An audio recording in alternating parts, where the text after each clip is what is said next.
Imagina abrir una antigua urna de piedra y encontrar dentro un cráneo que muchos aseguran perteneció al mismísimo Buda. No se trata de una leyenda moderna, sino de un hallazgo que estremeció a arqueólogos y creyentes por igual en la China del siglo XX. En una tumba sellada durante más de 1000 años se descubrió una caja con inscripciones que mencionaban el nombre de Siddhartha Gautama. Dentro, junto a preciosas reliquias de oro y jade, yacía un fragmento óseo humano cuidadosamente envuelto en seda. Aquello fue recibido como una prueba tangible de la presencia de Buda en la tierra, pero pronto aparecieron dudas, análisis científicos y teorías enfrentadas que convirtieron el hallazgo en una verdadera montaña de interrogantes. El relato del supuesto cráneo de Buda nos transporta a la provincia china de Nankín, en 1980, cuando un grupo de arqueólogos excavaba la pagoda de Famen. Tras un colapso fortuito en una cámara subterránea, emergieron cofres sellados con la advertencia de no ser abiertos hasta el fin del mundo. Aquello bastó para sellar el misterio. Dentro, los investigadores hallaron reliquias óseas etiquetadas como tesoros del Gran Maestro. La emoción creció. ¿Era posible que el mismo cuerpo de Buda hubiera sido enterrado ahí? Los monjes locales afirmaban que sí. Pero más allá de la fe, la ciencia tenía preguntas urgentes que responder y la historia apenas comenzaba a revelar sus capas más inquietantes. Lo sorprendente es que la tradición budista habla de múltiples relicarios donde se guardaron fragmentos del cuerpo de Buda después de su cremación. Según los textos antiguos, tras su muerte en Kushinagar, en el actual norte de India, sus restos fueron divididos y distribuidos entre varios reinos. Cada uno construyó estupas para protegerlos como símbolos de sabiduría y compasión.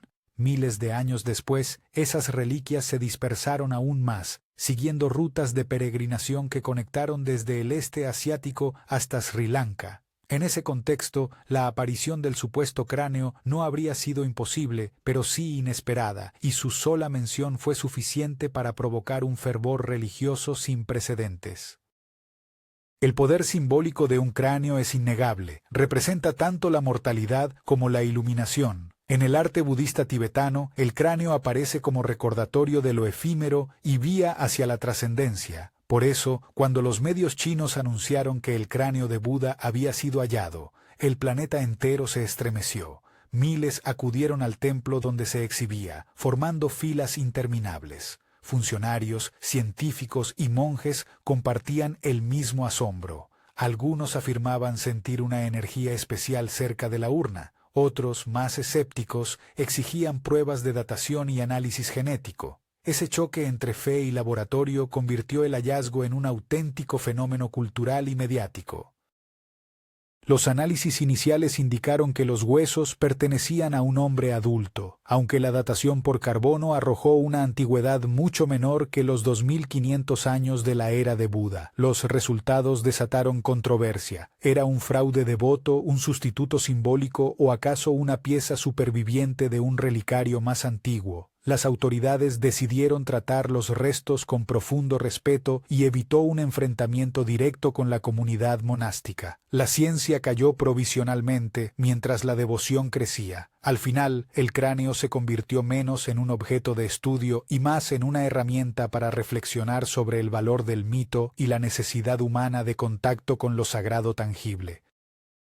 Lo más curioso es que esta no fue la única vez que se habló de restos de Buda. Ya a finales del siglo XIX, arqueólogos británicos como Alexander Cunningham aseguraron haber encontrado fragmentos de hueso en las ruinas de Piprawa, en India. Esos hallazgos, aunque modestos, fueron recibidos con procesiones y ofrecimientos. Muchos países del sudeste asiático solicitaron parte de esas reliquias como gesto de unión espiritual. En cada caso, la historia se repetía. Una mezcla de fervor, política y misterio. La obsesión con poseer algo que perteneció al iluminado refleja una necesidad ancestral de materializar lo intangible, de darle forma visible a una enseñanza interior.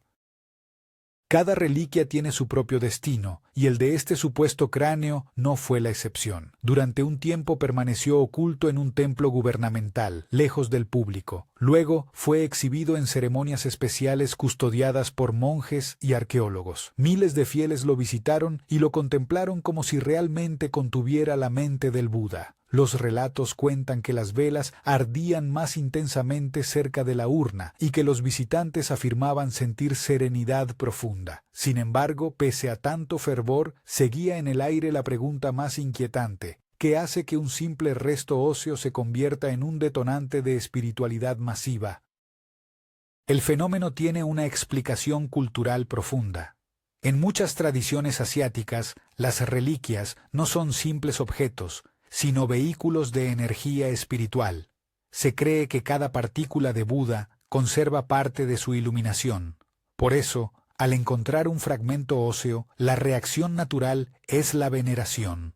Pero la ciencia moderna interpreta el fervor de otro modo. Lo ve como un reflejo de la necesidad psicológica de certeza y conexión. De alguna manera, ambos lados tienen razón. El mito y la evidencia no se excluyen, sino que conviven. Lo fascinante es cómo esa coexistencia mantiene vivas historias que cruzan fronteras, siglos y credos. Existen también interpretaciones políticas del hallazgo. En la década de 1980, China buscaba fortalecer su herencia cultural y proyectar tolerancia religiosa tras años de represión. Un hallazgo de esa magnitud ofrecía una oportunidad perfecta para reconciliar el pasado espiritual con el presente moderno. El cráneo, por tanto, no solo tenía valor religioso, también era un símbolo diplomático. Exhibirlo era como afirmar que el país custodiaba la sabiduría universal.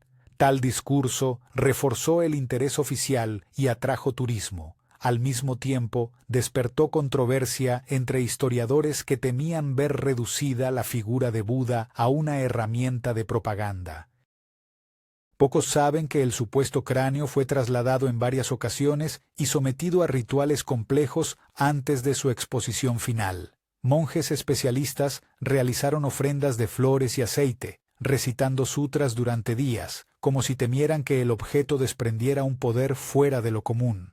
Las cámaras grabaron todo, y los noticieros lo repitieron una y otra vez, multiplicando la sensación de misterio. Curiosamente, cada traslado coincidía con fechas sagradas del calendario lunar. ¿Coincidencia o cálculo ritual? Sea como sea, el relato se hizo aún más irresistible. Lo visible y lo invisible parecían encontrarse en ese fragmento que atravesaba siglos.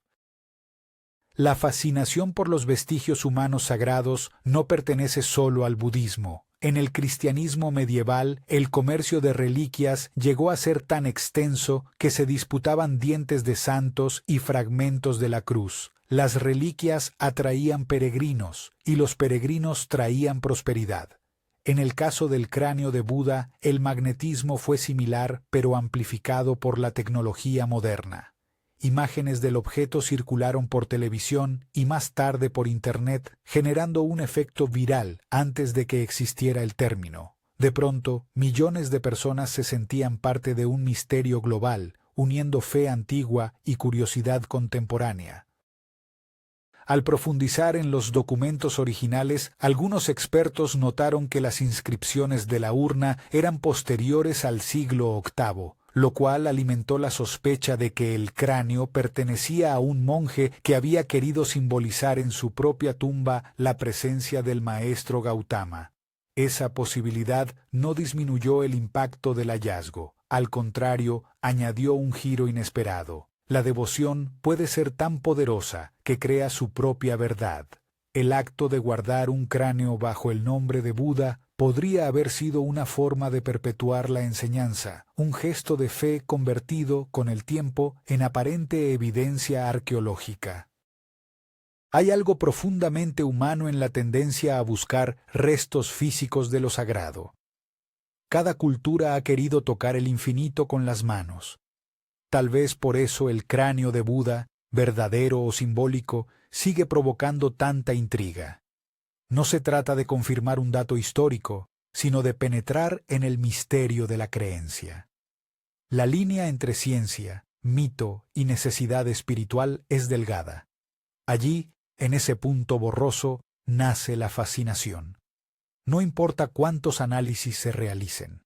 El aura del objeto parece resistir a toda explicación racional, como si conservara un pequeño eco de silencio milenario. Con los años, el supuesto cráneo de Buda se integró en un relato colectivo que mezcla reverencia, curiosidad y asombro. Monasterios enteros organizan todavía ceremonias para honrar su presencia, y visitantes de todas partes viajan solo para verlo, sin importar si la ciencia lo avala o no. Cada mirada depositada sobre la urna se convierte en un acto de fe y de imaginación. Tal vez esa sea su verdadera energía. Recordarnos que, más allá de los huesos o las fechas, lo que persiste es el deseo humano de entender lo imposible, de buscar en un fragmento de materia la huella inmortal de la iluminación.